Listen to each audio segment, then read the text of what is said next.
In today's video, we take a look at the last woman to be hung in the United Kingdom, that of Ruth Ellis. Ruth Ellis was born Ruth Nielsen in Rhyl, Denbighshire, Wales, on the 9th of October 1926. She was the fifth of 6 children. Her mother was a Belgian refugee and her father was a cellist from Manchester. In 1928, Ruth's father had a twin brother who was killed when his bicycle collided with a steam wagon. Ruth's sister Muriel would later tell that this affected their father greatly, as shortly after he became both physically and sexually abusive towards her, and at the age of 14 Muriel gave birth to a baby boy, who was thought to be brought up as a sibling to the other children. The father was questioned by the police but released without charge. Their mother turned a blind eye. Ruth was to become her father's next target. She managed to resist the abuse. Ruth left school at 14 and found work as an usherette at a cinema in Reading, Berkshire. In 1940, her father moved to London, taking a live-in position as a caretaker and chauffeur for the lift manufacturer Pawn and Dunwoody. In 1941, Ruth's older brother Julian was on leave from the Royal Navy and introduced his girlfriend Edna Turvey to Ruth. They soon became great friends. Edna introduced Ruth to the fast life. Ruth and Edna moved to London and lodged with Ruth's father. While Ruth continued to dodge her father's abuse, he had an affair with Edna. On a surprise visit, Ruth's mother caught her husband in bed with Edna. So with that, her mother moved up to London to be with her husband. In 1944, aged 17, Ruth became pregnant by a Canadian soldier.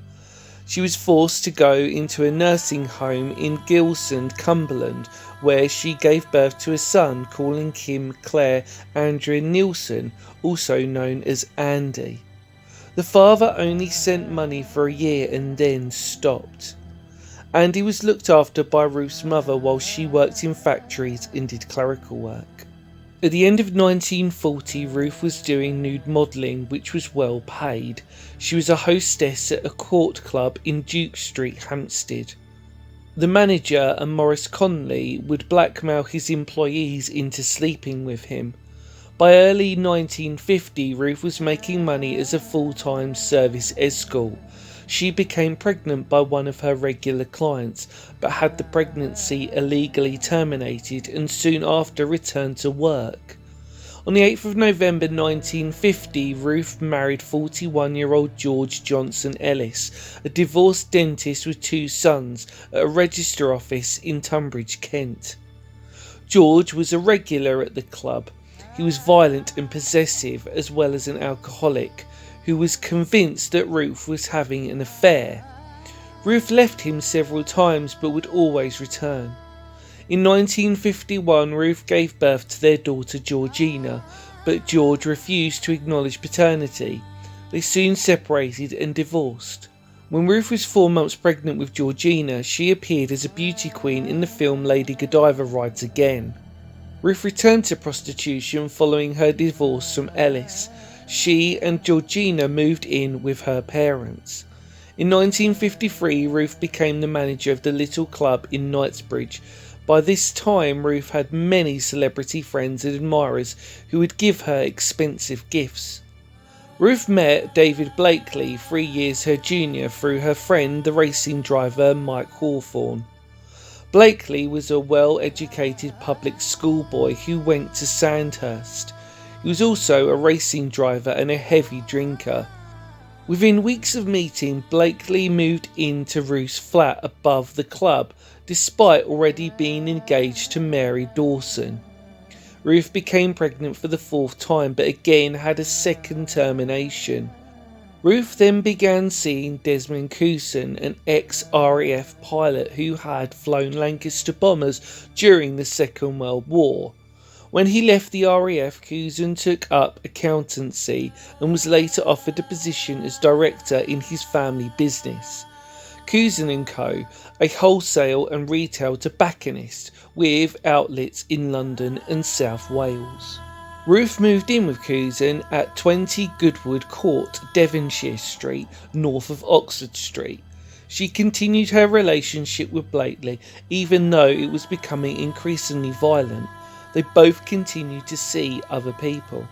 Blakely offered to marry Ruth. She said yes, but in January 1955, Ruth had a miscarriage after he punched her in the stomach during a fight.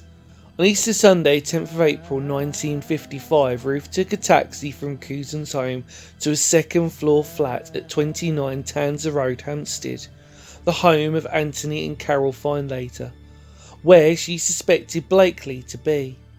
As she arrived, Blakely's car drove off, so she paid the taxi and walked the quarter of a mile to the Magdala pub in South Hill Park, where she found Blakely's car parked outside. Around 9:30 p.m, Blakely and his friend Clive Cunnell emerged. Blakely passed Ruth waiting on the pavement when she stepped out of the doorway of the Henshaw's newsagents next to the Magdala. As Blakely searched for his keys, Ruth took a .38 caliber Smith & Wesson Victory model revolver from her handbag and fired 5 shots at Blakely. The first shot missed. Ruth pursued Blakely as he ran to his car. She fired a second shot, causing him to collapse onto the pavement. She then stood over him and fired 3 more bullets. One fired less than an inch from his back, leaving powder burns on his skin. Ruth was seen to stand over him, and she repeatedly tried to fire the revolver's 6 shots, finally firing it into the ground. This bullet ricocheted off the road and injured Gladys Yule, a bystander who lost the use of her right thumb. Ruth, in apparent shock, asked Arnold to call the police. She was arrested immediately by an off-duty policeman who heard her say, "I am guilty, I'm a little confused."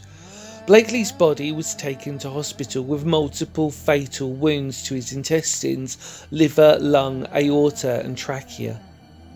At Hampstead police station, Ruth appeared calm and not obviously under the influence of drugs or alcohol.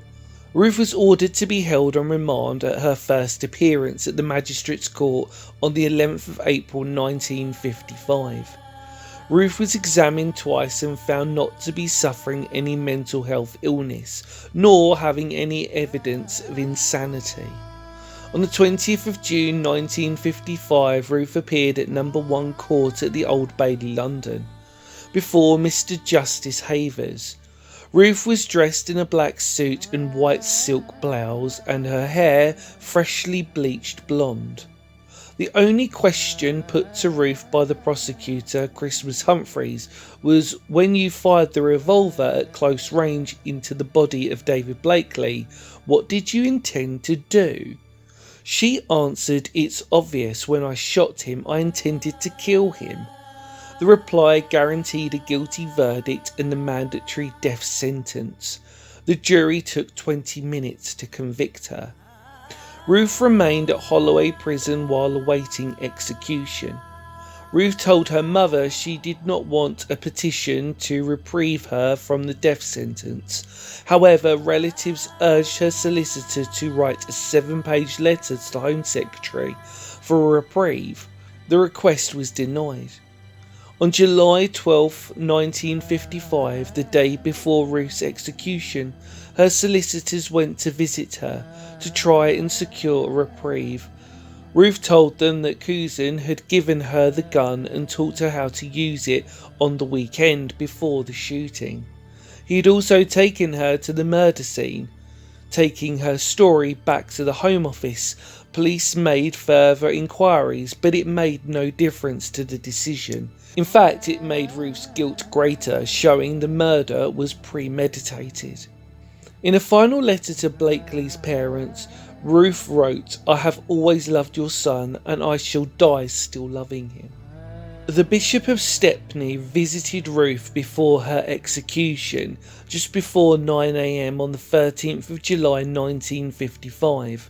Hangman Albert Pierpoint and his assistant entered her cell and took her to the adjacent execution room where she was hanged. Ruth was buried in an unmarked grave in the walls of Holloway Prison. In the early 1970s, Ruth's remains were exhumed and reburied in the churchyard of St Mary's Church, Amersham, Buckinghamshire, as requested by her son Andy. Her headstone was inscribed Ruth Hornby 1926 to 1955. Andy destroyed the headstone shortly before he committed suicide in 1982. Ruth's former husband George Ellis committed suicide by hanging at a Jersey hotel on the 2nd of August 1958. In 1969, Ruth's mother was found unconscious in a gas-filled room in her flat in Hemel Hempstead. She never really fully recovered and did not want to speak coherently again. The judge, Sir Cecil Havers, sent money every year for Andy's upkeep, and Christmas Humphrey's prosecution counsel paid for Andy's funeral. Georgina, Ruth's daughter, was free at the time of the execution. She was fostered when her father killed himself 3 years later. Georgina died of cancer in 2001, aged 50. And so ends the tragic but true story of the last woman to be hung in the United Kingdom, Ruth Ellis.